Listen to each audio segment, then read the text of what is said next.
Hi. Thank you for attending today's reading. Let's begin. That one time my heart stopped. And everything that's followed it. This has got to be the most terrifying thing I have ever and will ever experience in my life. So you have been warned, I guess. Well, this goes back to 2018. Around midsummer, I believe. My grandfather had just passed away. I fell into a deep depression. Got into hard drugs and got expelled from my high school. Everything was going wrong. One day I decided to buy some Xanax off of a dealer I just met. I bought 3 pills and took them all as soon as I got inside. The next thing I knew, I was upstairs, in my living room, being questioned by my parents as to what I took, and I replied, stupidly, that I bought some weed off a dealer I just met. So my parents drove me to the hospital, took me into the emergency room, and that's when I started to overdose. I collapsed and woke up in this, what could only be described as a void. A dark, empty space devoid of light, air, gravity, anything. I couldn't move. I couldn't breathe. I couldn't feel anything but this cold. It wasn't like a winter cold, but almost like the cold you feel after waking from a nightmare. I tried opening and closing my eyes and nothing changed. I tried screaming and nothing came out. I tried breathing and my chest stood still. I couldn't even think. Time felt both as if it stood still, and as if it raged on without me, like the waters of a river flowing from a glacier. It felt like I was there, in that chill embrace, for weeks, months, even years. I had just about lost my grip on everything that kept my mind together. I was mortified. I had never been ultra-religious, but I had at least thought there was something. Maybe the mind gives you what you interpret as death in your final moments. But I saw no light, no tunnel, no angel, no demon, no God nor no devil, or any interpretation of the two. Just endless nothing, like the space between atoms, or galaxies. Then, just like it never happened, I snapped awake on a hospital bed. I let out a single scream, then clenched myself, shuddering for minutes on end until my parents finally calmed me. It took me this long to even be able to somewhat sleep normal again. Some nights I lie awake in my bed, wondering if everything I saw was real. Was there really nothing after death? Or were those just the hallucinations of a mind overflowing on chemicals it never should have had? But ever since then, every time I close my eyes, every time that I experience true darkness, I feel that exact same cold again. Like it's trying to pull me back under with every single breath I take, with every inch I crawl. And all I know is that when I close my eyes for the last time, I will become part of that cold again. End of story. Next story. A story for me. A secret for the others. It was my 14th birthday in February, and my dad wanted me to give away chocolates to my classmates. The thing is, my classmates never treated me well. They always mocked me, insulted me, etc. No one even bothered to say, "Happy birthday." It's not that they didn't know. Everyone knows everyone's birthday in my class. Anyway, back to what I was saying.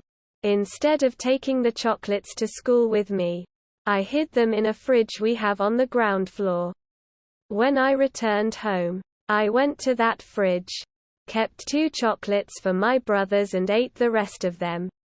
I had a mild stomachache though, as I ate around 25 chocolates in just 10 minutes, but I didn't care.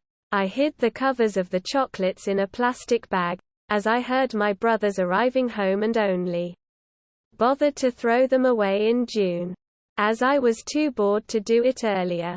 My parents still think I gave away those chocolates. End of story. Next story. I laughed hard when my nephew said that I haven't had a good laugh in a while until me and my 3-year-old nephew were having a dumb argument over Minecraft because he wanted to play it on my iPad, but I keep telling him it's the same on his iPad. So I take his iPad and play Minecraft on it so I could trick him into playing Minecraft. So he takes his iPad back and then says, "Minecraft is for boys, not girls," and then he says, "You're a girl now." Then I lost it. End of story. Next story. Depression 7 comments share save hide report 98% upvoted. End of story. Next story. I shot my cousin, so I shot my cousin with a Nerf tack bullet. They're made by taking the tip off of a Nerf bullet and putting in a tack. So anyways, we were playing a hunting game, so I had the amazing idea, let's shot my cousin with a tack bullet, so I shoot him in the back and blood went everywhere. He was screaming and I was proud. Honestly, I have no idea what I was thinking in that time. End of story. Next story. Cis feminized me 6 comments share save hide report 87% upvoted.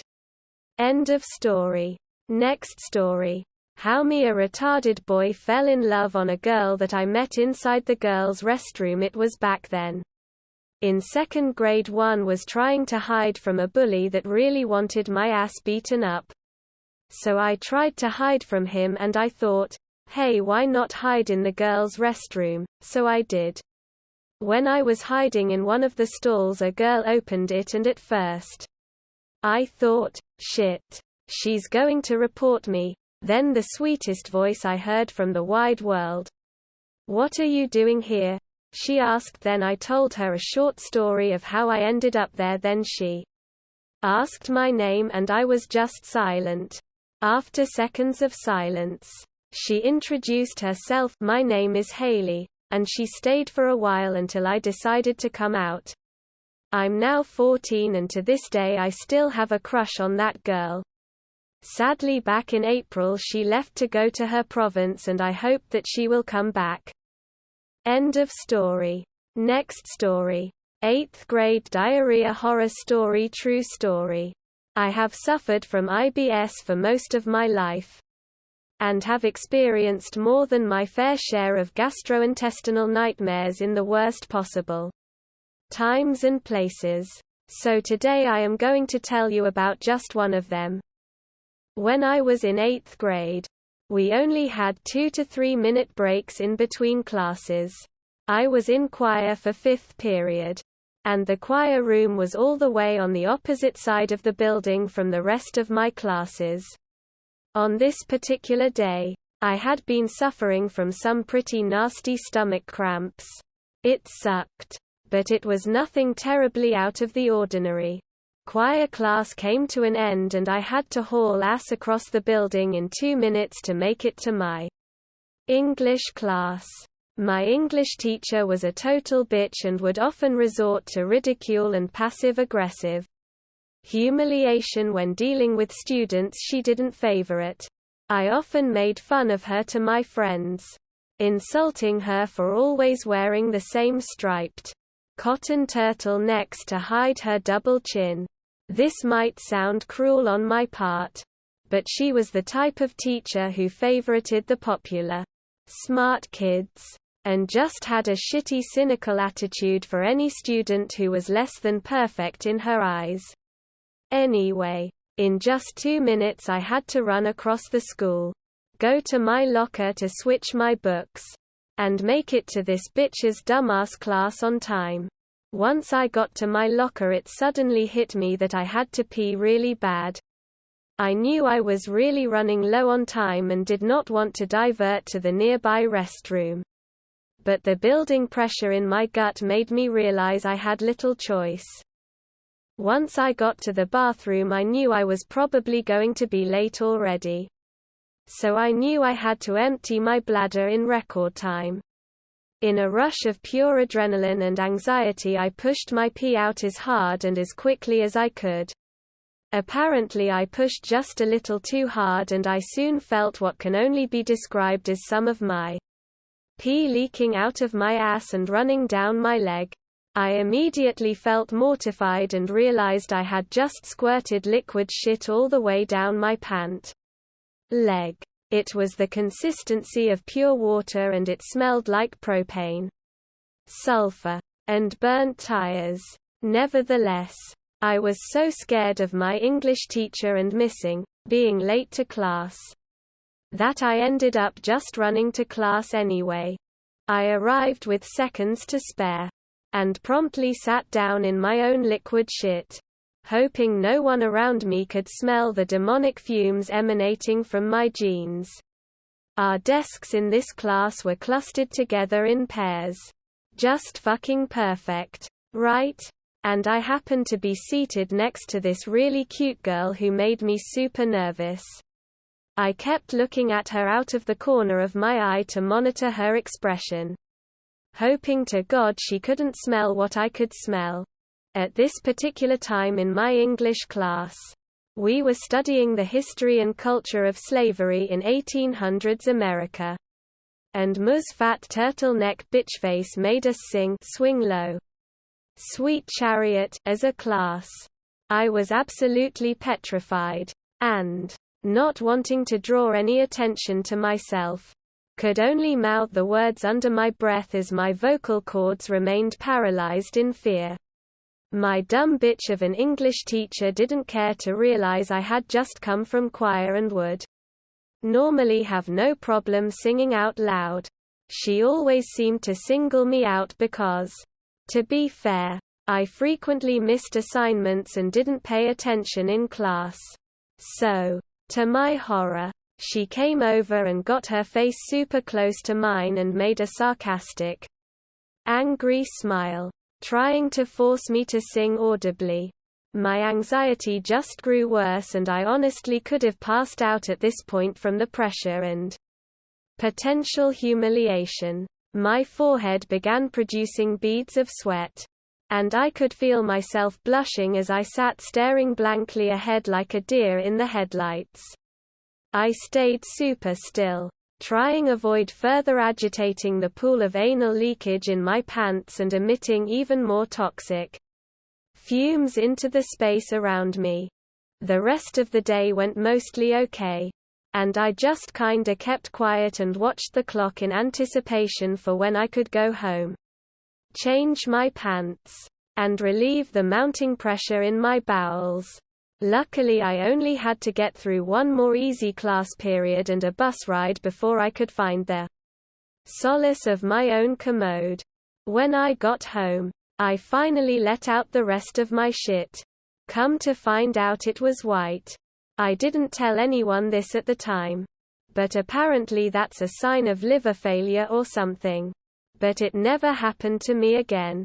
So IDK. Anyway, I know this is a funny story, but I just can't believe sitting in my own diarrhea for 3 hours seemed like a better option to me than going to the nurse's office and facing the awkwardness of what had happened to me.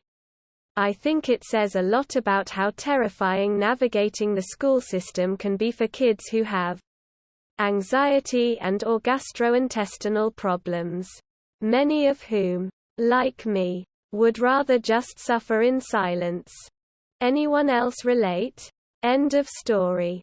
That is all for today. If you want to support my automated channel, feel free to drop a like and subscribe. See you tomorrow.